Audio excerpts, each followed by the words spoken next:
para que este tiempo que vamos a compartir sea un momento en el cual podamos también salir edificados en base a la palabra de Dios. Vamos a orar.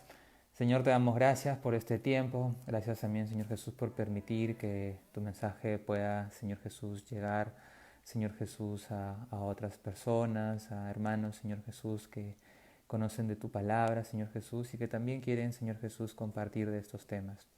Permítenos, Señor Jesús, que tú puedas derramar sobre nosotros tu sabiduría, entendimiento, discernimiento, Señor Jesús. Y permite también, Señor Jesús, que nosotros también podamos hacer una autoevaluación, Señor Jesús, acerca de nuestro enojo, Señor Jesús, acerca del control de nuestras emociones en nuestras propias vidas. Gracias te damos, Señor Jesús, por este tiempo, en el nombre de Cristo. Amén. Bien, hermanos, en esta oportunidad, como les adelanté, vamos a tratar el tema del enojo. Lo hemos denominado el enojo y yo, porque consideramos de que en realidad el enojo es una de las manifestaciones de reacciones que tenemos, de las más habituales, y también aquellas que mayores frustraciones nos genera. Discusiones con la pareja, en el trabajo, en el matrimonio, con los padres, con los hijos también, y sobre todo en esta época de cuarentena.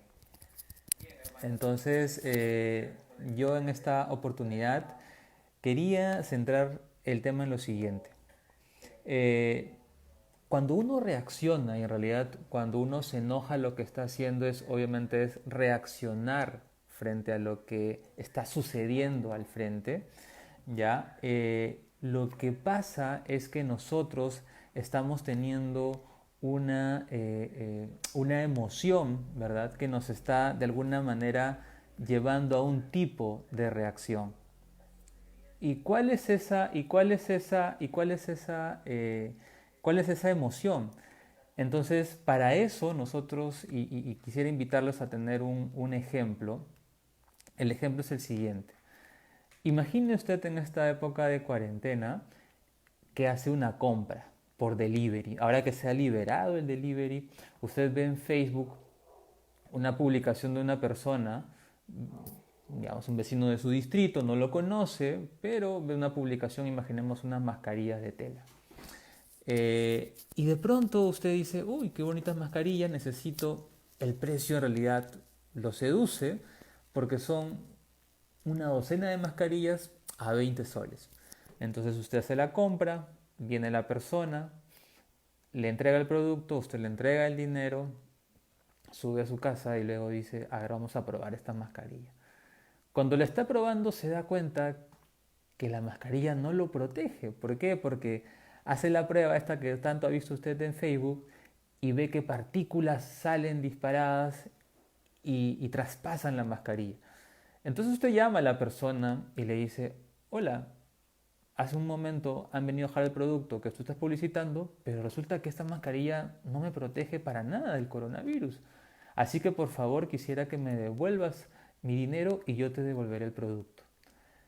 Pero lamentablemente del otro lado escucha que la señora le dice, bueno señora, en realidad no le voy a volver a devolver el dinero porque usted sabía muy bien las especificaciones, las había puesto en el anuncio y además pues por ese dinero no espere usted que le den un super producto, ¿no? Sea consciente usted que el dinero, que el precio en realidad es un precio módico, ¿no? Y palabras van, palabras vienen y se suelta una discusión que a las finales ninguno de los dos termina satisfecho. Ella no le va a devolver su dinero, usted tampoco va a devolver el producto, es más, ni lo va a usar. Entonces, ahí lo que ocurre es que usted está teniendo un juicio, usted se está comportando como un juez y lo que está haciendo es, frente a una determinada situación, colocar todo lo que usted ha aprendido, todos sus valores, todos sus principios, para que finalmente la otra persona deba o no acceder a lo que usted está determinando. Entonces usted lo que está diciendo es, en mi cabeza lo que esta persona ha hecho está mal. Y usted está tratando de que esa persona se dé cuenta que lo que ella ha hecho está mal y de esa manera acceda a lo que usted le está pidiendo. En este caso, que le devuelva su dinero, ¿no? Y que usted así le va a devolver el producto. Entonces, cuando uno se enoja, lo que está haciendo es decir, esto para mí está mal y para ti también debe estarlo. Y tiene en la mente una serie de reglas porque finalmente cuando uno se enoja lo que está haciendo es utilizar un juicio moral y está diciendo esto es bueno y esto es malo, de acuerdo a lo que yo he aprendido y de acuerdo a los principios y valores que yo tengo. Entonces, no estoy recibiendo lo que esperaba recibir, o no estoy obteniendo lo que esperaba obtener, o he recibido algo que no merezco. Entonces eso a usted le produce un enojo. Ahora, para tener un ejemplo bíblico, yo le voy a pedir a usted que vaya al libro de Nehemías. Vayamos al libro de Nehemías, al capítulo 5, versículos del 1 al 13. ¿Y quién era Nehemías? Nehemías era un copero que luego llegó a ser gobernador de Judá, un hombre que amaba mucho a Dios, ¿ya? Y en el capítulo 5, versículos del 1 al 13, es, es, es, es bastante, nos va a servir a nosotros en realidad para determinar y para ver en esencia lo que es el enojo y de alguna manera también para ver el proceso de enojo y cuáles son sus elementos. La palabra de Dios en Nehemías capítulo 5 versículos del 1 al 13 dice así: Entonces hubo gran clamor del pueblo y de sus mujeres contra sus hermanos judíos. Había quien decía: nosotros, nuestros hijos y nuestras hijas, somos muchos, por tanto hemos pedido prestado grano para comer y vivir. Y había quienes decían: hemos empeñado nuestras tierras, nuestras viñas y nuestras casas para comprar grano a causa del hambre. Y había quienes decían: hemos tomado prestado dinero para el tributo del rey sobre nuestras tierras y viñas. Ahora bien, nuestra carne es como la carne de nuestros hermanos, nuestros hijos como sus hijos, y he aquí que nosotros dimos nuestros hijos y nuestras hijas a servidumbre, y algunas de nuestras hijas lo están ya, y no tenemos posibilidad de rescatarlas, porque nuestras tierras y nuestras viñas son de otros.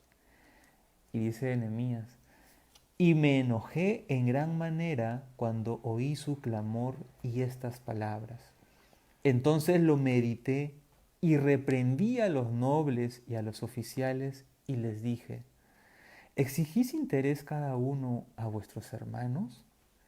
Y convoqué contra ellos una gran asamblea y les dije: nosotros, según nuestras posibilidades, rescatamos a nuestros hermanos judíos que habían sido vendidos a las naciones. ¿Y vosotros vendéis aún a vuestros hermanos y serán vendidos a nosotros? Y callaron, pues no tuvieron qué responder. Y dije: no es bueno lo que hacéis. ¿No andaréis en el temor de nuestro Dios para no ser oprobio de las naciones enemigas nuestras? También yo y mis hermanos y mis criados les hemos prestado dinero y grano. Quitémosles ahora este gravamen. Os ruego que les devolváis hoy sus tierras, sus viñas, sus olivares y sus casas, y la centésima parte del dinero, del grano, del vino y del aceite, que demandáis de ellos como interés. Y dijeron: lo devolveremos, y nada les demandaremos, haremos así como tú dices. Entonces convoqué a los sacerdotes y les hice jurar que harían conforme a esto. Además, sacudí mi vestido y dije: así sacuda Dios de su casa y de su trabajo a todo hombre que no cumpliere esto, y así sea sacudido y vacío. Y respondió toda la congregación: amén, y alabaron a Jehová, y el pueblo hizo conforme a esto. Para que más o menos contextualicemos, Nehemías en ese momento ya era gobernador de Judá. No era una simple persona, un simple ciudadano, él era gobernador de Judá. y es en realidad bastante sintomático cuando nosotros leemos que dice, ¿no? En el versículo 11, os ruego que le devuelvas. O sea, ¿ustedes se imaginan a un gobernador diciéndole, os ruego? Ahora, por ejemplo, con el tema de la pandemia, ¿no? Y todo lo demás, y los alcaldes salen, ¿no? Y quizás uno de los más mediáticos es George Forsyth, ¿no? Y cuando vio toda esta multitud de gente, por ejemplo, en Gamarra, él dijo, os ruego, por favor, que se vayan. No, no lo dijo de esa manera. Él estaba sumamente enfurecido, sumamente encolerizado, ¿no? Y incluso grabó un video, ¿no? Dijo, ¿cómo es posible que el gobierno esté haciendo tanto sacrificio? Esto no puede ser. Y se enardeció de ver a la gente, ¿no? Obviamente era quizás comprensible, ¿no? Pero yo les pongo un ejemplo para que ustedes más o menos capten cómo aquí Nehemías tiene esa posición, ¿no? Y dice, os ruego. Incluso en el versículo 7 dice, entonces lo medité. Estamos hablando, ojo, de un gobernador que se ha enterado de algo muy grave, muy grave. Hijas de judíos estaban siendo vendidas como esclavas. Eso era sumamente doloroso, sumamente doloroso. ¿Ah? Entonces, en el versículo 9 y dice incluso, y dije, no es bueno lo que hacéis, no andaréis en el temor de nuestro Dios para no ser oprobio de las naciones enemigas nuestras. Cuando nosotros vemos el versículo 9 y una de las cosas que revela el enojo, el enojo revela nuestros valores. El enojo, como le dije hace un momento, revela qué es para nosotros bueno y qué es para nosotros malo. Cuando nosotros enojados defendemos una posición, lo que estamos haciendo es revelar qué es para nosotros bueno, tan bueno que lo defendemos, tan bueno que lo defendemos. Por cierto, podemos estar equivocados. Ahora nada más, por ejemplo, con el tema del coronavirus, ¿no? Los periodistas van y, por ejemplo, llegan a un establecimiento que está abierto, ¿no? Hace poco, por ejemplo, vi en televisión que una periodista llegaba a un establecimiento donde se lavaban autos, un car wash. Entonces la periodista metía el micrófono y los fiscalizadores en ese momento llegaban a cerrar, ¿no? Entonces las personas que estaban trabajando en ese momento estaban enardecidas, estaban molestas porque había ido a la policía. Entonces ellas defendían una posición. ¿Cuál era su posición? Debo y quiero trabajar. ¿Cuál es la posición del gobierno? Señor, no puede trabajar, su actividad no está permitida aún. ¿Cuál era la posición? Pero tengo que comer. Entonces, para ellos lo bueno era infringir la norma y trabajar. Para el fiscalizador lo bueno era hacer cumplir la norma y cerrar ese establecimiento. Pero el enojo de estas personas los llevaba a decir, para mí esto es bueno. ¿Por qué? Porque de esta manera voy a poder obtener dinero y de esta manera voy a poder hacer que mi hija, mis hijos, mi esposa puedan comer, porque no nos podemos alimentar. Entonces, cuando uno se enoja, revela también lo que está amando su corazón, porque eso que defiende con ese enojo es finalmente lo que considera bueno, revela nuestros valores. Ah, ahora, en el versículo 7 de este pasaje, quisiera que vayamos también al versículo 7, dice así, entonces lo medité y reprendí a los nobles y oficiales y les dije, ¿exigís interés cada uno a vuestros hermanos? Y convoqué contra ellos, dice así, una gran asamblea. Entonces, el enojo también nos permite, y le permitió en ese momento a Nehemías, revelar aquello que él valoraba. Y aquello que él valoraba era que sus conciudadanos, de alguna manera que sus compatriotas, no cobrasen un interés. Porque sabía que eso era tremendamente abusivo. En esa época no se permitía hacerlo. Podía hacerlo con un extranjero, pero no con un connacional, por así decirlo, no con un israelita. Pero ellos lo estaban haciendo, entre comillas, contra sus propios hermanos. Entonces, claramente, eso nos muestra qué es lo que valoraba Nehemías en ese momento. Ahora, nosotros también cuando nos enojamos, y aquí salgo del pasaje de Nehemías y quiero entrar quiero que entremos a nuestras vidas. Cuando nosotros nos enojamos también revelamos aquello que valora nuestro corazón. Por ejemplo, cuando yo me enojo, por ejemplo, con mi hija, porque viene a pedir, yo estoy, imaginemos, leyendo un periódico, leyendo un libro, viendo televisión o quizás en el celular. Y viene y escucho que en la cocina se rompe algo, se quiebra algo, ¿no? El sonido de que algo se quiebra, un vidrio, ¿no? Entonces yo me paro enojado y voy hasta la cocina y puedo ver a mi hija ahí estática, mirándome con mucho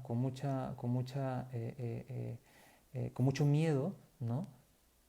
Y en el piso un vaso de vidrio, por ejemplo, roto, hecho trizas.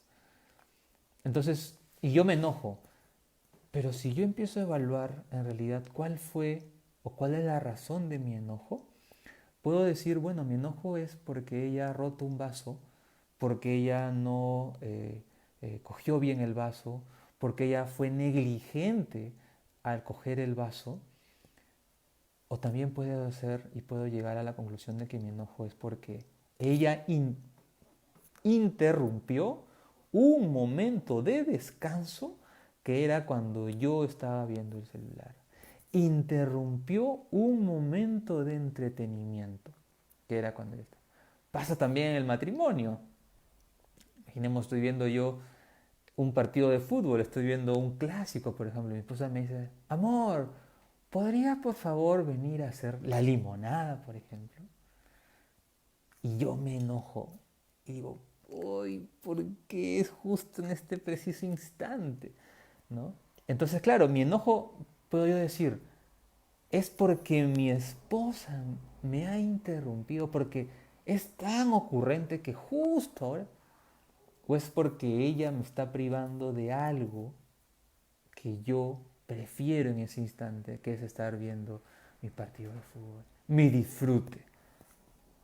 Entonces puedo yo darme cuenta en realidad, cuando me enojo, que es también aquello que estoy valorando, ¿no?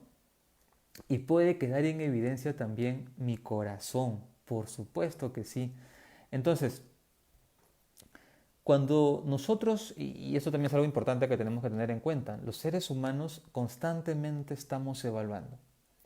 Cuando les ponía el ejemplo de aquella persona que pide un producto que ve por Facebook, obviamente lo primero que hace la persona que pide el producto es evaluar lo que ha traído, ya sea un pollo a la brasa, ahora que está pues el delivery se ha liberalizado, ¿no? Nuevamente en el país, y veo, oye, esto no es, ¿no? El primer ejemplo que les ponía era una persona que en realidad estaba disconforme, decía, oye, pero esto no me protege para nada. Y he pagado 20 soles por una docena, o sea, menos de 2 soles por cada uno de estos cubrebocas.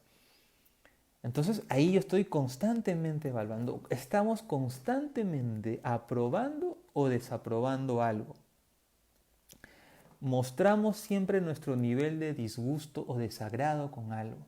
Siempre, siempre estamos evaluando, ya sea con el trabajo que nos dieron, ya sea con el producto que nos entregaron, ya sea con la forma en la que nuestra esposa nos respondió, ya sea con el tono de voz que utilizó mi esposa o utilizó el esposo para referirse a mí, ya sea porque no me dio las gracias por algo que yo hice, ya sea porque no me pidió perdón. Constantemente nosotros estamos evaluando, ya sea el comportamiento, ya sea el producto, ya sea el lenguaje no verbal de las personas. Estamos siempre evaluando. Estamos evaluando al gobierno también, ¿no? Evaluamos cada mensaje de Martín Vizcarra, evaluamos cómo el gobierno está afrontando, por ejemplo, la crisis en el país del coronavirus y constantemente. Entonces, luego de eso, esa evaluación nos permite tener una conclusión y eso también nos permite llevarnos o llegar hasta el enojo, ¿no? Entonces, el enojo es una cualidad innata en nosotros. Eso es algo que también nosotros tenemos que comprender. De hecho, Dios a lo largo de la Biblia se enoja y podemos ver su enojo en varias oportunidades. Eh, Dios nos ve a nosotros siempre con una capacidad para enojarnos, siempre, ¿no? Alrededor de nosotros podemos ver todas las cosas que nos pueden producir enojo. Entonces,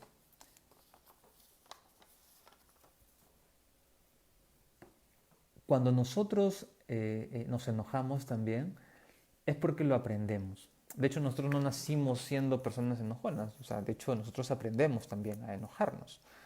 Y quizás en casa usted se puede dar cuenta, por ejemplo, yo en caso de mi hija me puedo dar cuenta, por ejemplo, a ciertas actitudes, ¿no? Cuando uno está viendo el fútbol, por ejemplo, ella me dice, ay, papá, ¿cuándo no, hombre, viendo el fútbol, ¿no?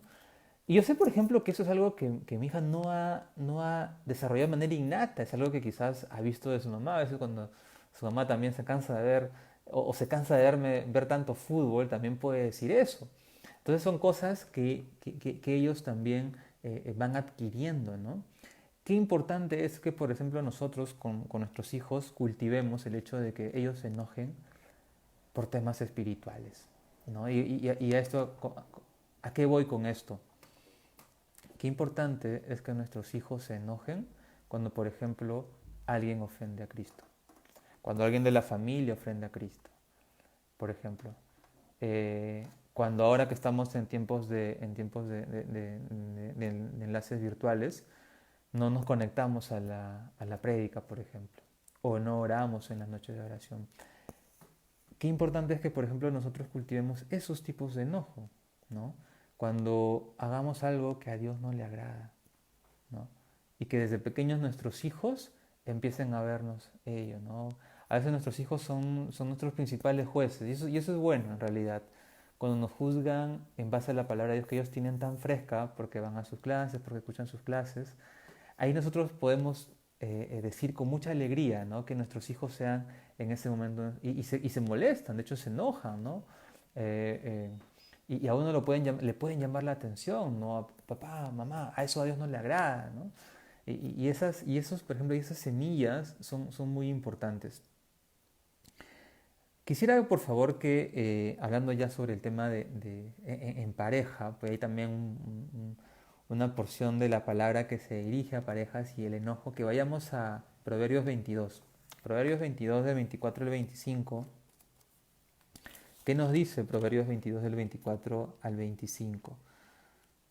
Nos dice lo siguiente.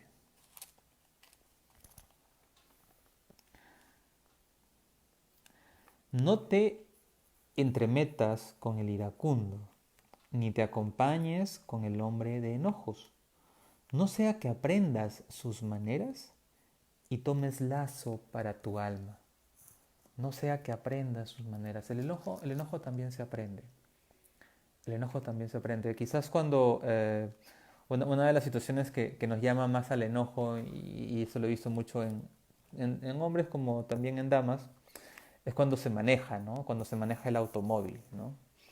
Y yo recuerdo que, por ejemplo, a veces cuando el esposo no maneja y es muy iracundo, hace que también cuando la dama maneja, de alguna manera adopte esas reacciones, ¿no?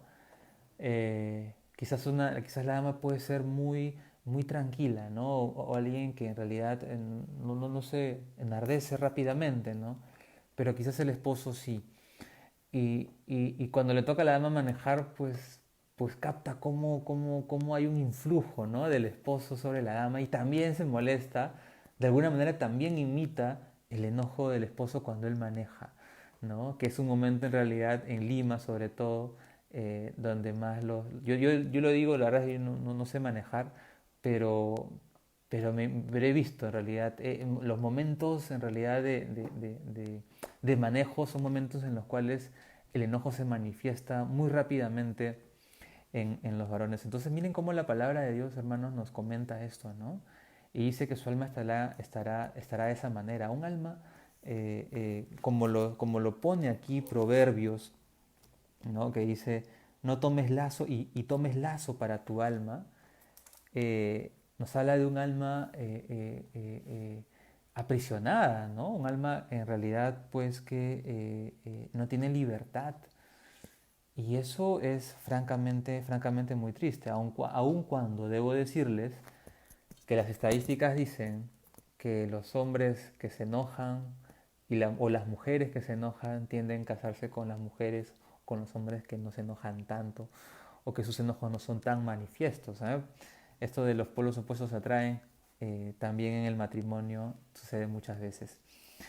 Ahora bien, ¿hay manifestaciones incorrectas del enojo? Sí, hay manifestaciones incorrectas del enojo. Y para eso yo quiero usar un clasificador que no lo he inventado yo, en realidad lo he tomado de un pastor, Nicolás Tranchini. Él considera de que hay dos tipos de enojos incorrectos, los dos incorrectos. Los dos vienen de un enojo egoísta y son el enojo o las personas tipo volcán, ¿ya?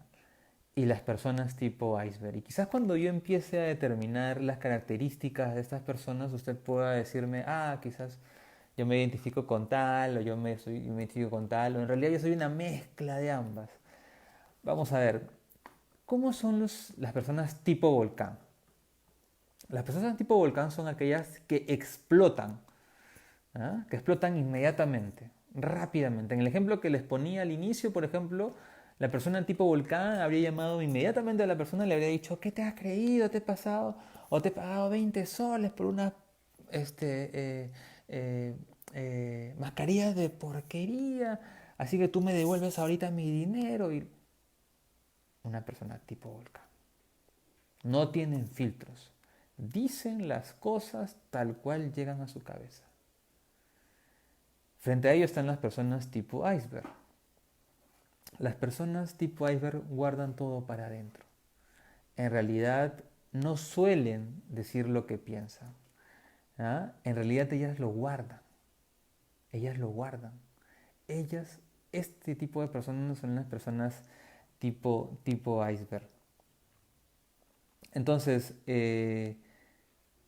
y eso en realidad hace que cuando, por ejemplo, uno diga, ah, ya, me has enojado, yo soy juez, entonces el tipo de volcán va a decir, ahora tú vas a sentir todo el poder de mi lava, ¿no? Como volcán que es. Mientras que el tipo ahí va a decir, ah, ya, tú me has enojado, ahora vas a sentir todo el poder de mi frialdad. Y eso es lo que hace la persona tipo iceberg, le da frialdad a la otra persona. Ojo que estoy diciendo que son dos tipos de enojos incorrectos y los dos pertenecen al enojo egoísta. ¿Ah? Eh, Hasta ahí quiero dejar un momento la clasificación de persona volcán y persona iceberg. Y ahora quiero que escuche usted un relato, ¿ya? De una persona que sufre violencia psicológica. Le voy a leer este relato y luego le voy a hacer una pregunta. ¿Ya? Dice así. La persona, una mujer que sufre violencia, dice, cuando estoy con él, siento que debo caminar con pies de plomo. No sé cuándo el volcán va a explotar. Es tan intimidante. Me siento menospreciada. Sí, yo también me enojo, pero mi temor y mi dolor pueden ganarle o parecen ganarle la batalla a mi enojo. Jamás me atrevería a expresarle mi enfado. Algunas veces ni yo misma sé lo que quiero. Comer pizza o pescado, ¿qué más da? A veces pienso que es mi culpa. Si yo fuera solamente diferente, él no sería tan vil y tan violento.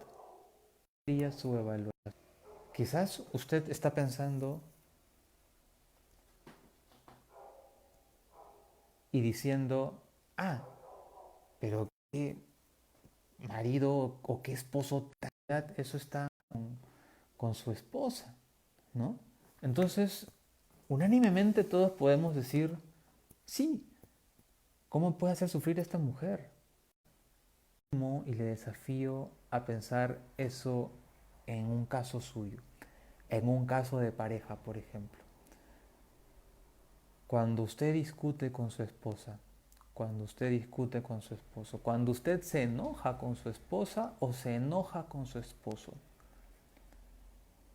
es fácil también hacer esta evaluación que acaba usted de hacer de este caso que les he comentado, que es macro, digamos.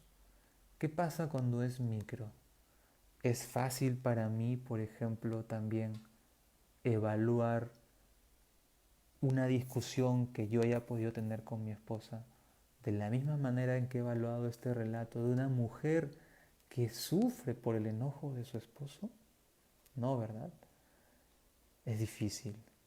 Es más, en pleno enojo con el esposo o la esposa, ante una reacción obviamente ofuscada, uno puede decir, ah, es que él me hizo enojar, pues, ¿no? Es que él me hizo enojar. Usted pudo haberle dicho, o yo pude haberle dicho algo a mi esposa sumamente hiriente, sumamente hiriente. Y si alguien a mí me preguntara qué fue lo que pasó, yo podría decir, ah, es que ella me hizo enojar, pues. Es que ella se lo buscó, pues. Y eso yo lo podría decir, ¿cierto? Podría decirlo. Entonces, qué difícil es cuando nosotros tenemos que evaluar un relato como este internamente.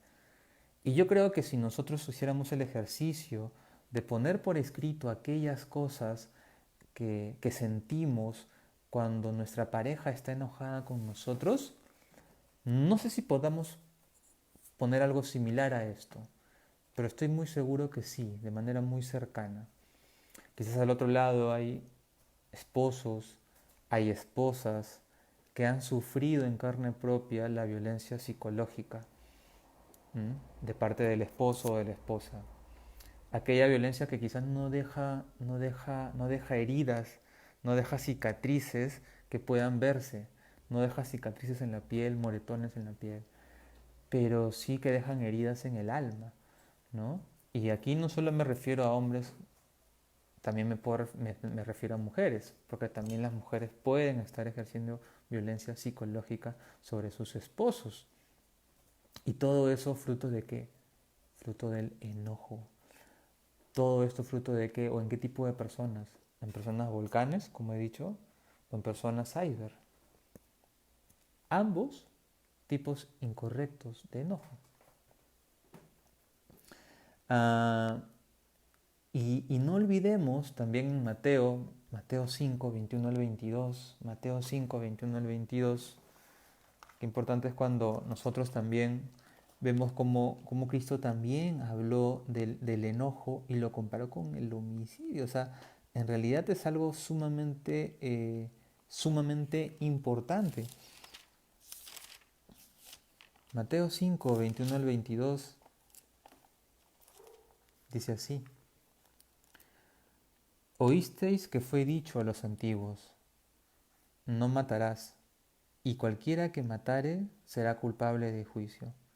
Pero yo os digo que cualquiera que se enoje contra su hermano será culpable de juicio, y cualquiera que diga necio a su hermano será culpable ante el concilio, y cualquiera que le diga fatuo quedará expuesto al infierno de fuego. De alguna manera, Cristo lo que estaba diciendo aquí es que esas mismas emociones, ese mismo enojo que lo lleva a uno a decirle de esta manera a un hermano, es también ese mismo enojo que lleva a uno a matar. Y en realidad, cuando una persona está enojada, es capaz de muchas cosas. Muchas veces ha pasado que personas no han matado, por ejemplo, al esposo o a la esposa, simple y llanamente porque en ese momento no tenían un arma punzocortante. Porque de haber tenido esa arma en ese instante, lo habrían hecho. Hace mucho tiempo, o no hace mucho tiempo en realidad, hace algunos años se proyectaba en el Perú, en el canal 9, me parece que era Mujeres que Matan, que era una serie argentina que relataba hechos de la vida real, entiendo, y eran casos de parejas por lo general que eran sometidas a abusos, ¿no? Que sufrían abusos de parte de sus esposos y que el final siempre acababa en tragedia.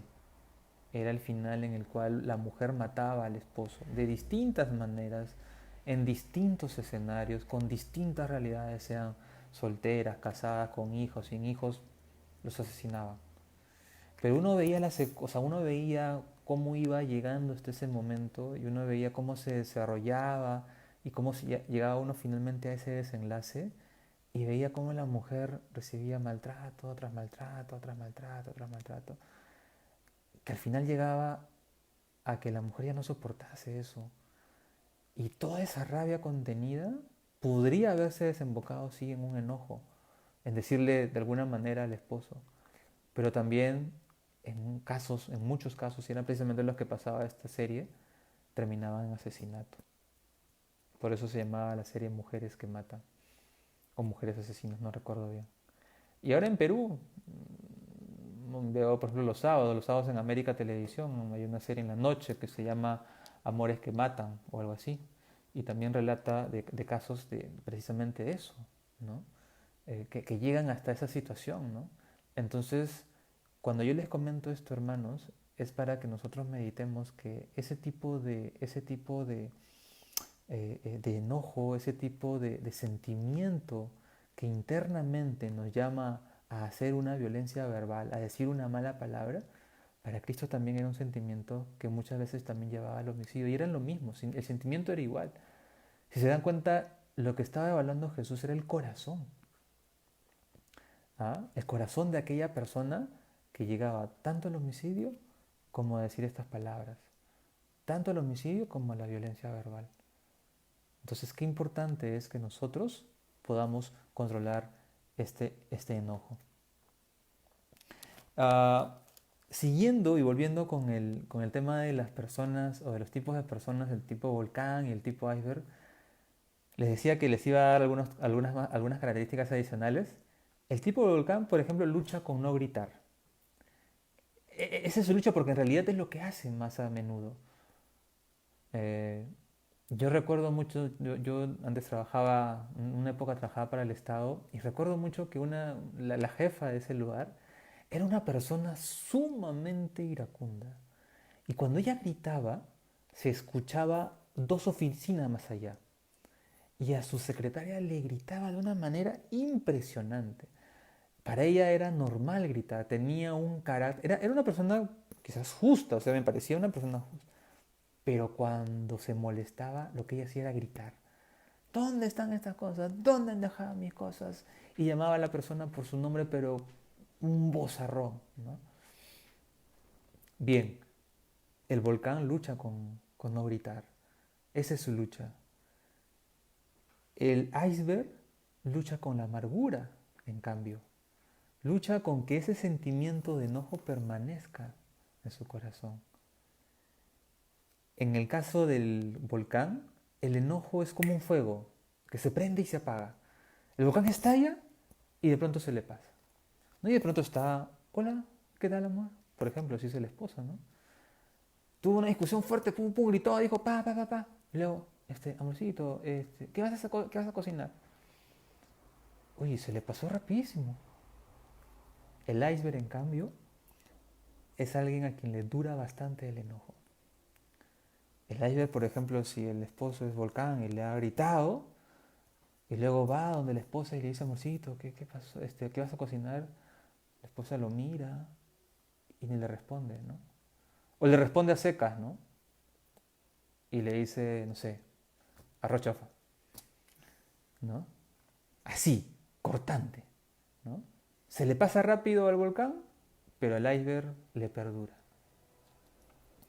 Ah, el volcán suele perdonar, y ojo, no es porque el Espíritu Santo muere en él, ojo, sino que es porque él, cuando se enoja, es tan rápido que para él también las cosas pasan rápido. Así que él perdona rápido. A él lo ofenden, ya, perfecto, ya pasó. Perdona rápido. En cambio, al iceberg le cuesta perdonar rápidamente.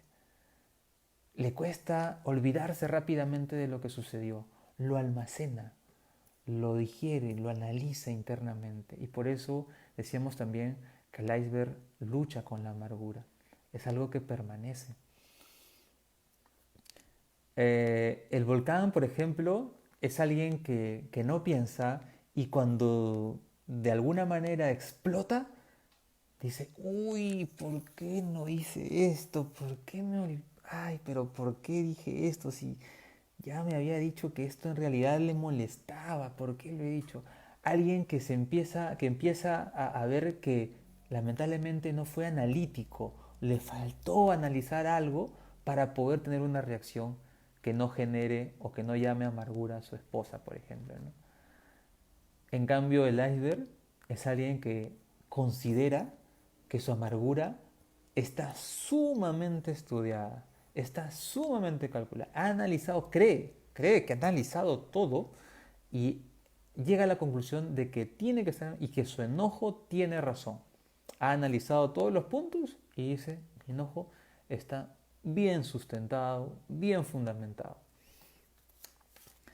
Eh, el volcán además, utiliza las palabras. La forma en la que explota y la forma en la que manifiesta su enojo es a través de las palabras. Lo dice, lo habla.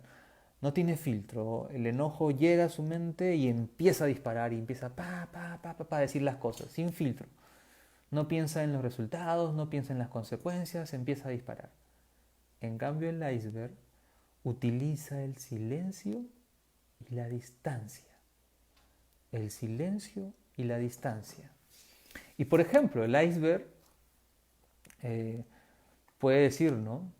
Frente al volcán, imaginemos que el volcán es el esposo, el volcán le dice, amor, mira, vamos a jugar este monopolio.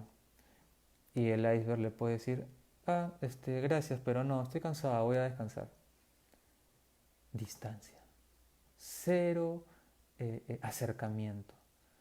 O también puede ser silencio, ¿no? El esposo, por ejemplo, explotó y de pronto va a la cocina y le dice, qué rico huele, ¿no? Obviamente queriendo de nuevo volver a hacer las paces con su... Qué rico huele. ¿Qué has cocinado hoy día, Mora?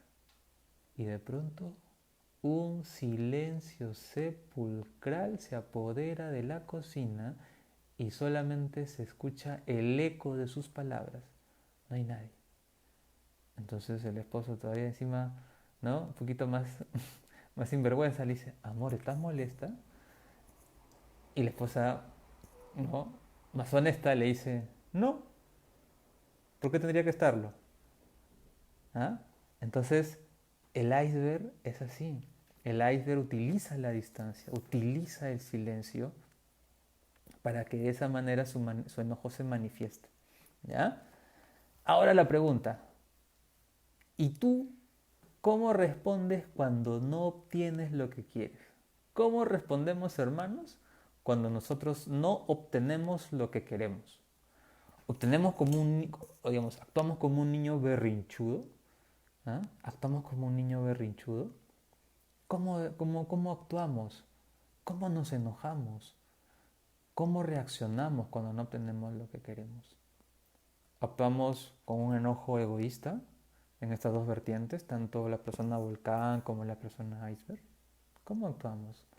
Es una pregunta que yo también me la he formulado varias veces y me la sigo formulando. Y que la comparto con usted para que también se la formule, la comparta con el esposo, la esposa, los amigos, ¿no? los familiares que viven en casa. Eh, pero ojo, el enojo no siempre es malo. No podemos decir, por eso les decía que hay enojos incorrectos, pero hay, ¿qué dice Efesios 4:26? Vamos a Efesios 4:26, dice así. Efesios 4:26 nos dice lo siguiente, un versículo archiconocido por nosotros. Airaos, pero no pequéis. No se ponga el sol sobre vuestro enojo. Está bien airarnos. De hecho, algunas situaciones nos van a generar como reacción el que nos enojemos, pero no pequemos. Y es más, que el sol no se ponga sobre vuestro enojo. O sea, que que el enojo no dure tanto que vea salir el sol por segunda vez. ¿Ah? Entonces esto de la amargura, estas personas quizás la tienen un poquito más difícil los iceberg, ¿no? Pero no por eso los que son personas volcanes son unos angelitos. pero la palabra de Dios nos dice que no se ponga el sol sobre vuestro enojo, que no demos lugar a la amargura, ¿no? Ahora, pensemos que hay unos enojos y hay el enojo justo. Les hablaba del enojo egoísta y tenía estas dos vertientes, ¿verdad? El enojo que es de la persona volcán y el enojo de la persona iceberg. Pero también está el enojo egoísta, visto así, ¿no? Es el enojo en el cual lo que yo privilegio son mis intereses. Yo me enojo porque yo no obtuve lo que yo quería. Y me puedo enojar como un volcán o me puedo enojar como un iceberg. Entonces, yo velo por mis propios intereses, ¿no? Yo reacciono con frialdad o reacciono con palabras sumamente subidas de tono. Pero está también el enojo justo. ¿Y cuál cree usted que sea el enojo justo? Usted quizás puede estar pensando, bueno, si el enojo egoísta es aquel enojo por no obtener aquello que satisface nuestros propios intereses, el enojo justo puede ser aquel enojo por no, porque los intereses de los demás no se satisfacen. Y si es así, la respuesta es no. ¿Por qué no? El enojo justo es un enojo que parte de disfrutar a Cristo. Y aquí quiero que presten mucha atención. El enojo justo es el enojo que parte de disfrutar a Cristo, que parte del contentamiento en Cristo, para, después de ello, velar por mis intereses o velar por los intereses de los demás. Por cierto que hay cosas que a nosotros nos pueden enojar, en las cuales nosotros estemos velando por nuestros propios intereses. Por ejemplo, el caso que les relataba ese testimonio de esta persona que sufría maltrato. Tal como lo describía, era un enojo velando por sus propios intereses. Podemos decir que era un enojo egoísta si es que no tuviese a Dios. Si lo tuviese, en realidad sería un enojo justo. Un enojo justo que parte de disfrutar a Cristo, pero velando por mis propios intereses. En ese caso, por su integridad física, por su integridad psicológica, por el abuso que se comete, por la humillación que se comete contra ella. Pero también puede haber un enojo porque está velando por los intereses de otros, que es lo que ocurría con Nehemías. En el pasaje que leemos de Nehemías hay un enojo, ¿por qué? Porque los connacionales, por decirlo de alguna manera, estaban abusando de los propios israelitas, de los propios judíos.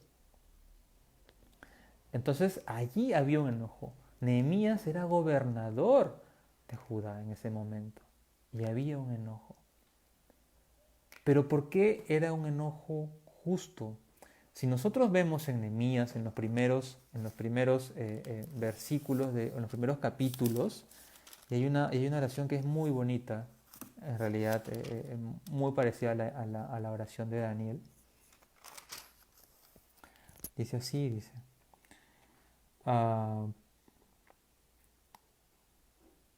Nehemías capítulo 1, versículo 5 dice, y dije, te ruego, oh Jehová, Dios de los cielos, fuerte, grande y temible, que guarda el pacto y la misericordia a los que le aman y guardan sus mandamientos.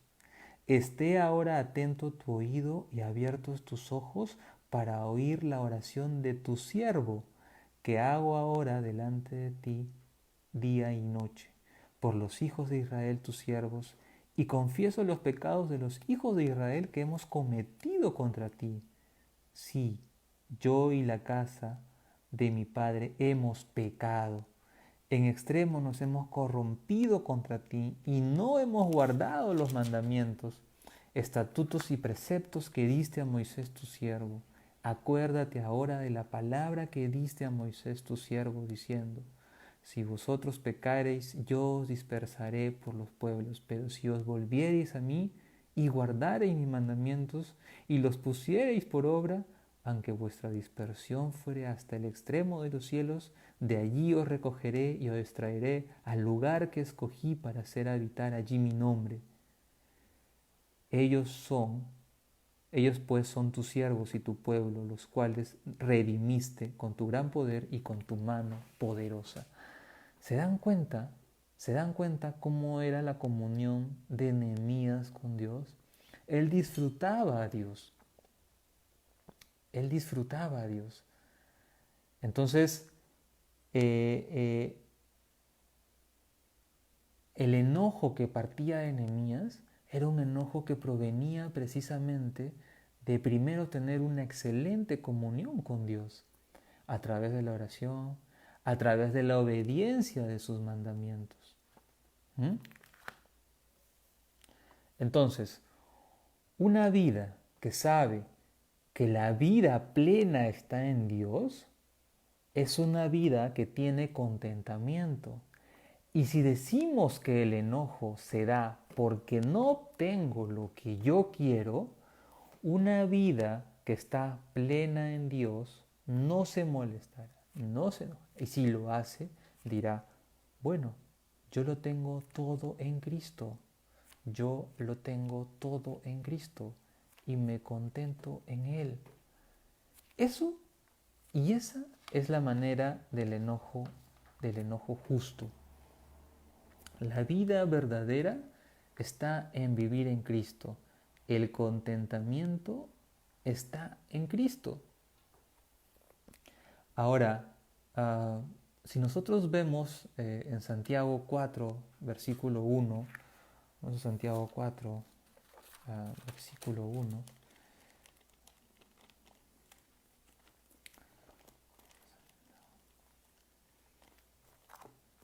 4, un momentito, permítanme encontrarlo.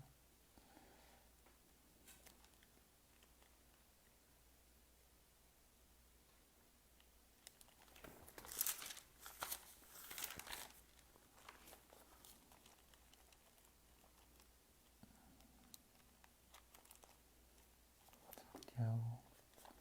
Si lo podemos ir buscando en casa, Santiago 4, versículo 1.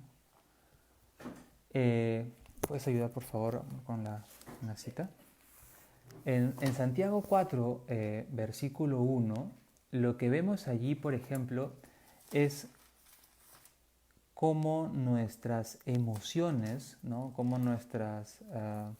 gracias. Santiago 4, versículo 1 dice lo siguiente.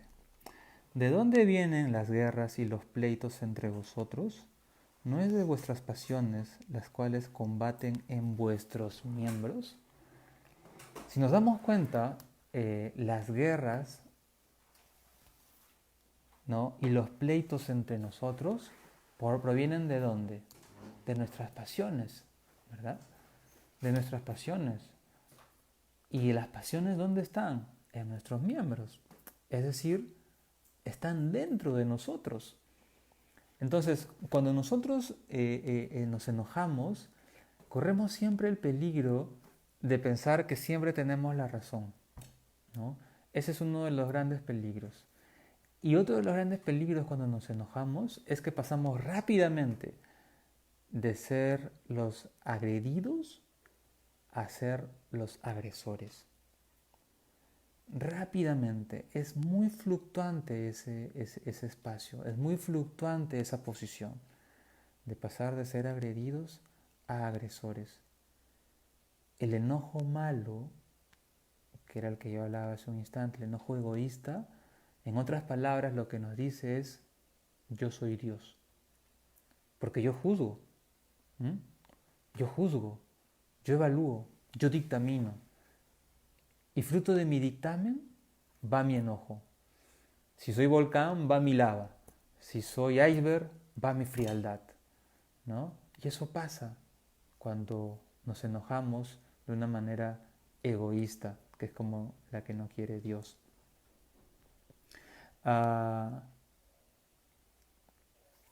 Desde luego también el enojo va de manera muy proporcional a aquello que ha sido de alguna manera ofendido, ¿no?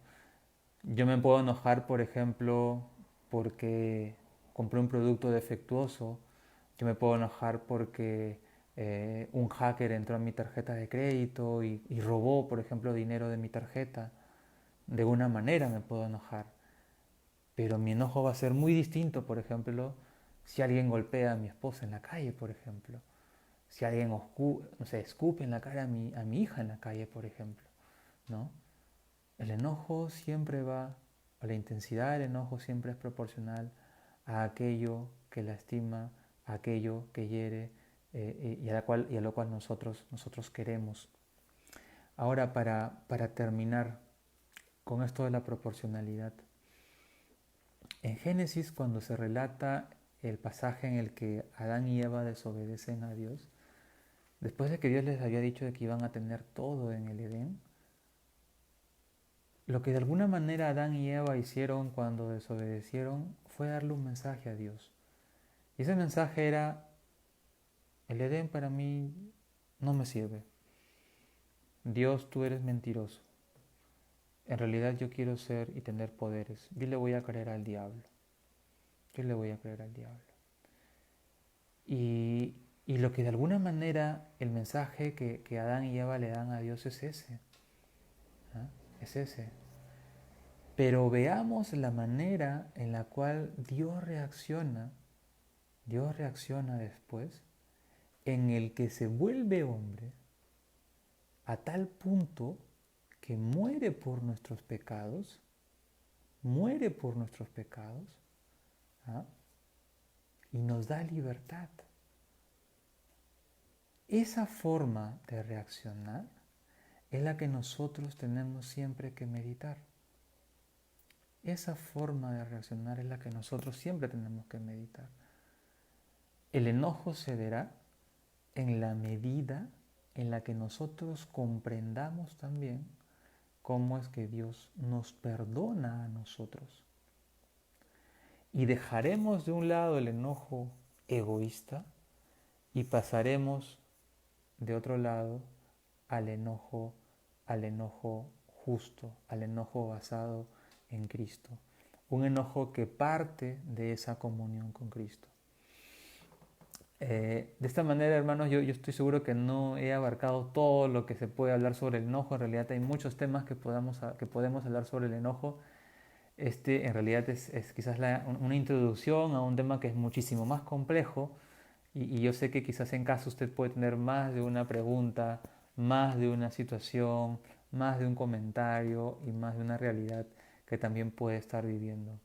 Yo le animo desde acá, en realidad, hermano, hermana, a que podamos todos nosotros estar siempre en comunión con Cristo, poder siempre tener esa posibilidad de comunicarnos con Él a través de la oración, a través de la lectura de la palabra de Dios y solamente controlados por el Espíritu Santo podamos nosotros actuar en determinadas circunstancias teniendo siempre un enojo bueno, un enojo justo.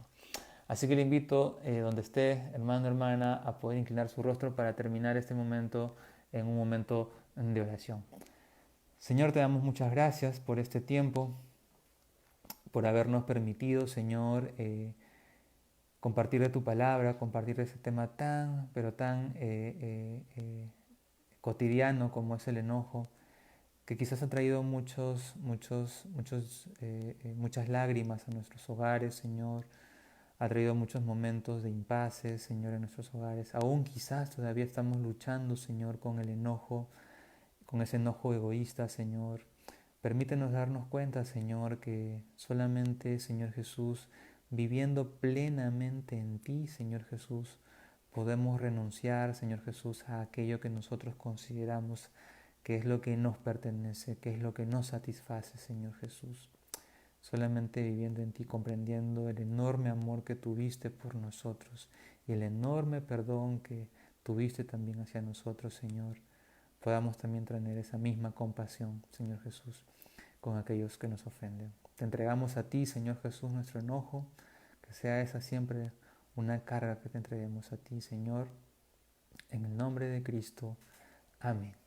Bien, hermanos, les agradezco mucho por haber estado al otro lado. Dios les bendiga. Hasta otra oportunidad. Que estén bien. Dios les bendiga.